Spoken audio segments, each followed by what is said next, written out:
I think they knew that I had given my blood and my every milliliter of my sweat trying to make it work. But I guess I just wasn't clever enough to come up with something that would really blow everybody away and be something completely different. It was just set up wrong to begin with. It was a very sort of bad period for us, all this film, because we were fighting a losing battle all the time. People get more conservative, the costs get greater, the studio gets scared that they're not going to make as much money, and you better do every little beat that was in the first two because they know they work, but of course the audience is ahead of you if you do that.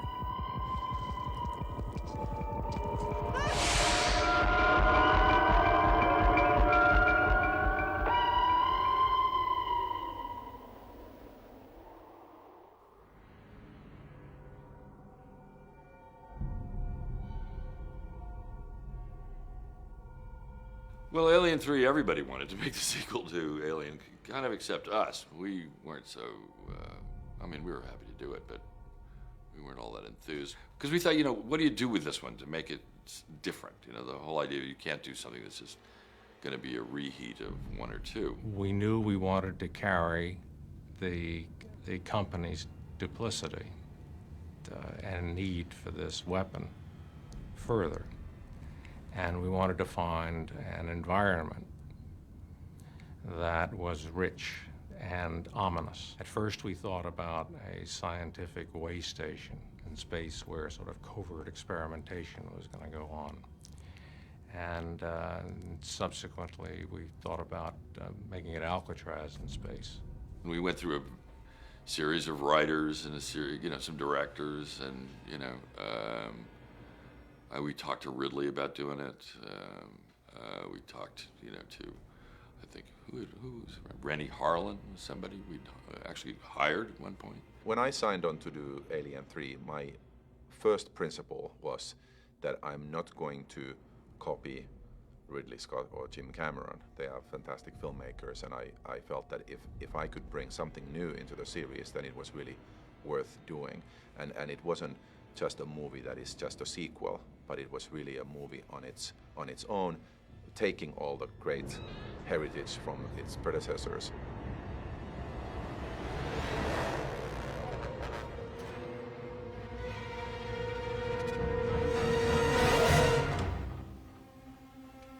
My original approach was that we would go to where the aliens actually come from. We would place the story on the planet where they really originate from and really explain what they are. And maybe they are not born to be bad at all. We talked about the Planet of the Aliens because it just cost too much money in those days. Now you could do. I'd like to see Ridley do that. That would be good.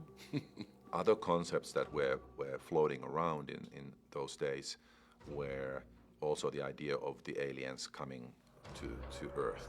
On Earth, everyone can hear you scream.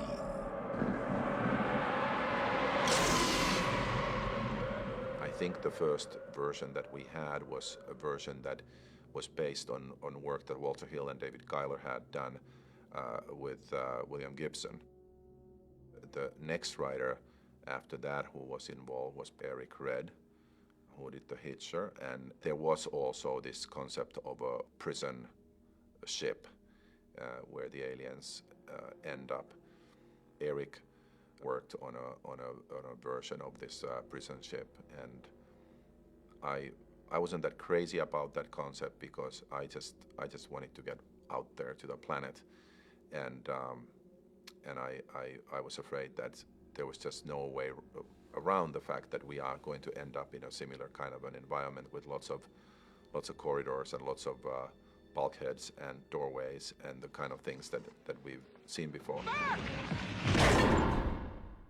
And then also David Toohey was involved. His has prisoners on it. His is a prisoner's being shipped off into space to a planet. You follow the guy who is the prisoner being shipped off.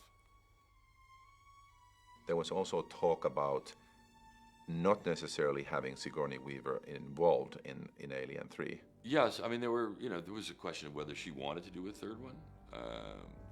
There was always that lingering question from those, since no women turned out for Alien 2 either, so there was a question of couldn't we try to develop a male action hero for the franchise?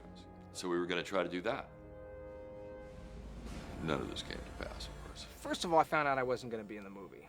Okay, I mean, I heard it through my agent or whatever. That you're not in it, which was very painful. It hurt me a lot because I didn't really even get paid very well for Alien, and I thought, okay, well, if there's anybody who's going to be, usually with any sequel like that, they keep the characters. It's just a done deal. James Cameron used to always talk about the possibilities of Alien 3 and what would happen, and everyone who was dying off used to always have their little jokes as to whether they were coming back or they might be an alien when they came back and things like that.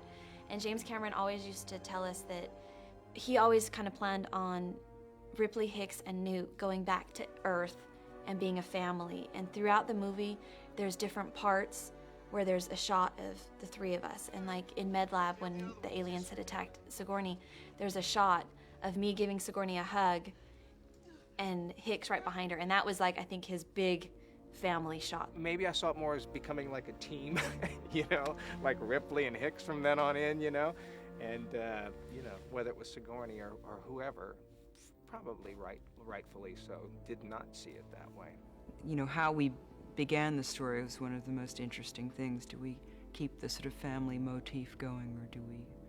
To me, Ripley's always been a sort of solitary person, even though she wants the other thing. Are we gonna sleep all the way home? All the way home. Can I dream? Yes, honey. I think we both can. I believe that when you are doing a sequel and you're part of the series, that you do want to give the audience, in a certain way, you want to give them the same kind of an experience.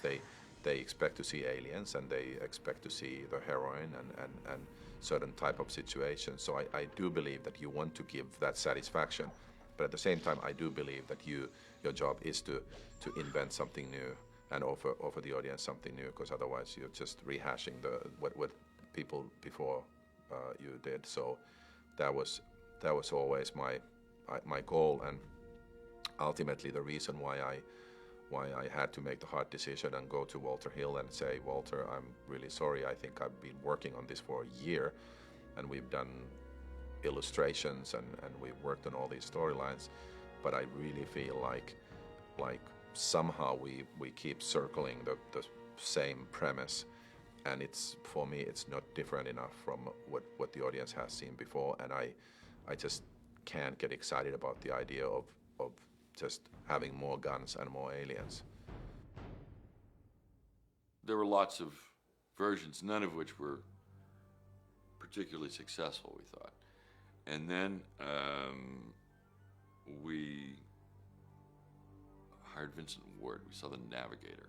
And when he came in and talked about it, it was definitely different. This was going to be a whole new, notion of Alien. I got the call to come to LA, got the offer to direct Alien 3. I told them I wasn't interested in sequels.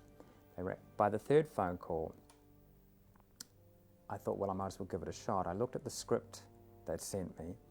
I didn't like it. I thought it was just the standard sci-fi stuff that you expect, all the gadgetry and so on. But I had a tiny idea, and on the plane over, in my imagination, I expanded it into a story. So by the time I got to LA, I sat in with the head of the studio, I sat in with my studio executive, and with the producers, and I pitched this story to them. And really to my surprise, because I just wanted to get out of Australia for a break, they really liked it. And then we were really gearing up to make the movie. They were really talking about making this movie. And Sigourney met with them, and she was happy with them. And everybody was pleased, and this was all going forward. Very shortly after writing the story for Alien 3, I'd hopped off the plane, I'd written up the story. Within a month, the owner of the studio had given us a release date. Now that's great for somebody who wants to keep working, but it's not great if you're being adventurous about a story and exploring it. I always felt that Alien 3 was a movie that initially, as a studio, we set out to make a release date and not make a movie. And I think along the way that changed, but that really set us back.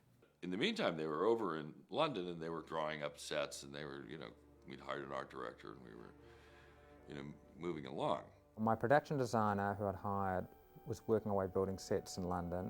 We had the Bond stage, which is the largest stage in London at that time. The prime reason why I wanted to do this picture was at that time it was going to be Monks in Space, a Gothic movie, and I would really like very much to do that because the opportunities of doing that sort of thing are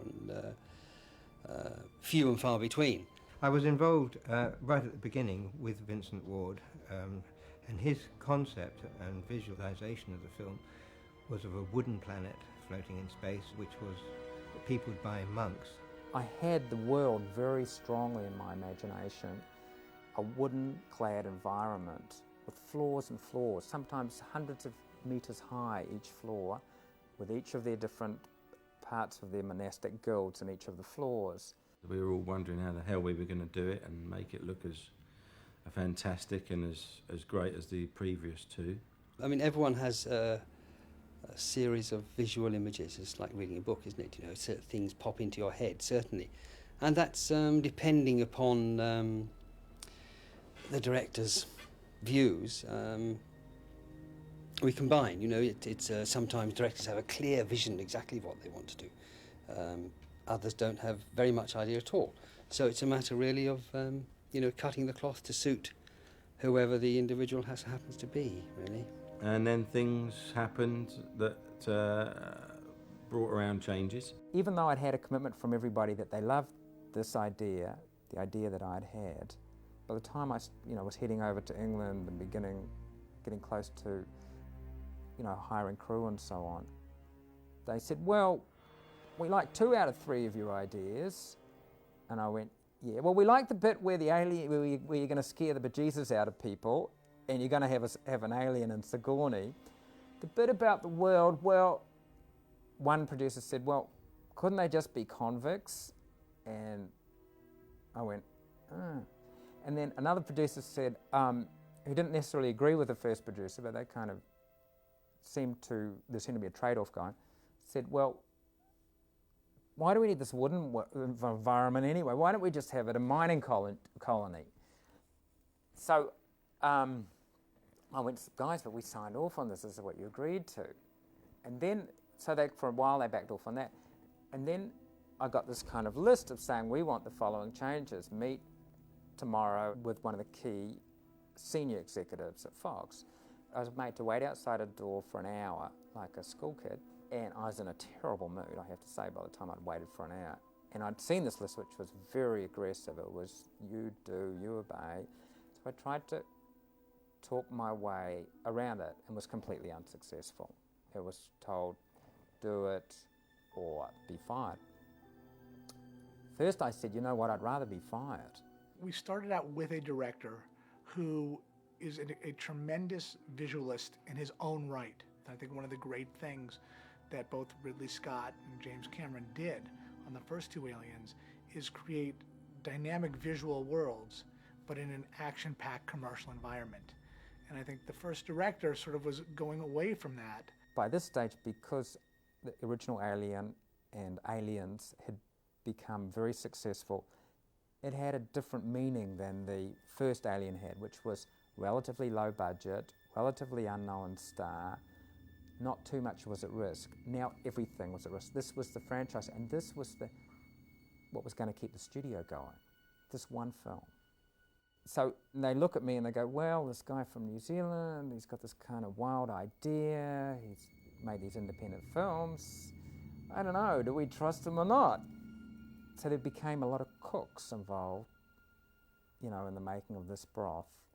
So the whole thing became shaky with my star, and I love working with actors, with my producers wanting something a lot safer, with a release date looming.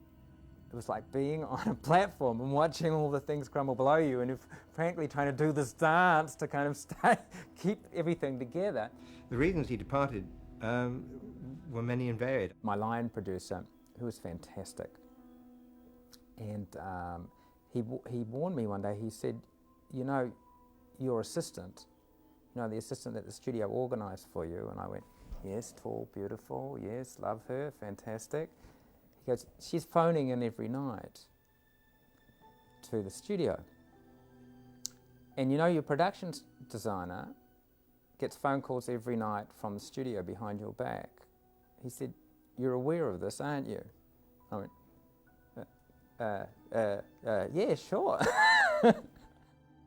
So I'd said to my studio exec, look, you know, I need another assistant, I need something, she's overqualified. And it's amazing. In the end, it only takes one personal relationship. If there's mixed agendas in that kind of highly politically charged situation, that can undermine everything. So then Fincher was suggested by the studio. I never met the director that took over for me. I think David's very talented. I thought he had an impossible task ahead of him to take over a story that had been kind of gutted and try and then turn it into something else with people writing pages for you as you're on the set. I didn't envy David because it's sometimes when you go through a long development process and there are lots of people involved, it can really get you in a situation where it's very hard to still find your vision and be able to do what you really set out to do in the first place.